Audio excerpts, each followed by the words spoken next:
بسم اللہ الرحمن الرحیم۔ پیارے بچوں، آج ہم معاشرتی علوم کا سبق پاکستان کے طبعی خد و خال کا اگلا حصہ پڑھیں گے، جس میں ہم جانیں گے پاکستان کے مختلف طبعی خطوں میں رہنے والے لوگوں کی زندگیوں کا موازنہ کر سکیں۔ جی پیارے بچوں، مختلف خطوں میں آباد لوگوں کا طرز زندگی۔ پاکستان کے مختلف طبعی خطوں میں رہنے والے لوگوں کی طرز زندگی دوسرے خطوں میں رہنے والے لوگوں سے مختلف ہوتی ہے۔ اب ہم اس میں جانیں گے کہ وہ کس طرح سے مختلف ہے۔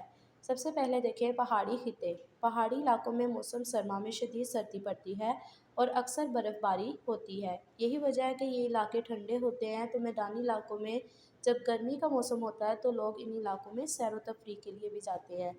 یہاں کے لوگ موٹے اونی کپڑے پہنتے ہیں تاکہ سردی سے محفوظ رہ سکیں، اور پہاڑی علاقوں میں رہنے والے لوگوں کا زیادہ تر پیشہ غلہ بانی ہوتا ہے۔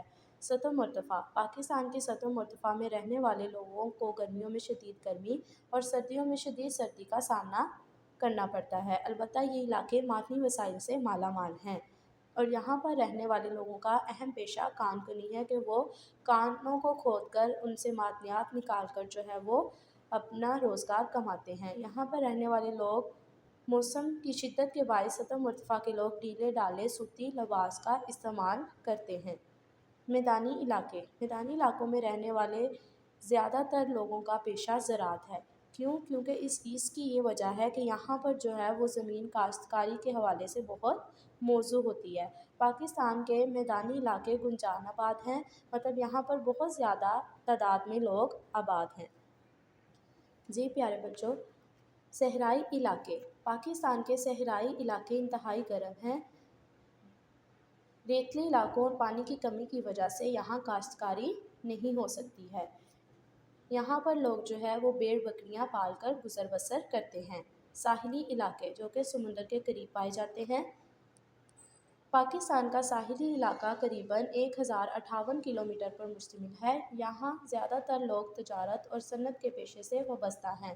ماہی گیری بھی یہاں کے لوگوں کا اہم پیشہ ہے کہ وہ سمندر کے قریب رہتے ہیں، وہاں سے وہ مچھلیاں پکڑ کر بھی اپنا روزگار کماتے ہیں۔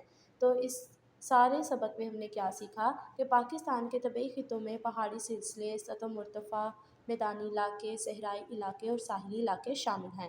پاکستان کے مختلف طبعی خطوں میں کیا کیا خصوصیات پائی جاتی ہیں اور ان کے لوگوں کا رہن سہن کیا ہے، اس کے بارے میں ہم نے جانا۔ اب ہم اس سبق کی مشق کریں گے۔ جی پیارے بچوں، تو آپ نے اپنی کاپی کا صفحہ اس طرح سے ریڈی کرنا ہے۔ عنوان لکھیں گے پاکستان کے طبعی خد و خال۔ مختصر جواب لکھنے میں ہمارے پاس 5 سوال ہیں اس سبق کے۔ سب سے پہلے دیکھیں طبعی خطہ کسے کہتے ہیں۔ ایسے علاقے جن کی سطح زمین، آب و ہوا، نباتات، انسانوں کے رہن سہن کے طریقے ایک جیسے ہوں، طبعی خطہ کہلاتے ہیں۔ پاکستان کے اہم طبعی خطوں کے نام۔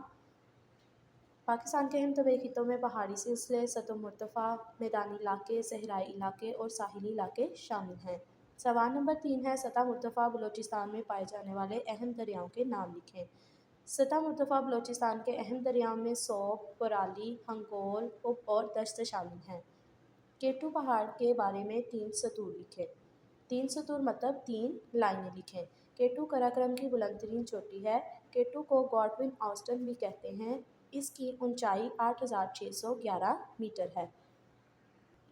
جی پیارے بچوں، تو ہمارا اگلا مختصر سوال ہے، گوادر کی بندرگاہ کی اہمیت کیا ہے؟ گوادر کی بندرگاہ مستقبل میں پاکستان کی معاشی سرگرمیوں کا اہم مرکز ہے۔ یہ بندرگاہ سی پیک کا اہم حصہ ہے۔ یہ چین اور پاکستان کے درمیان تجارت کو فروغ دینے کا ایک منصوبہ ہے۔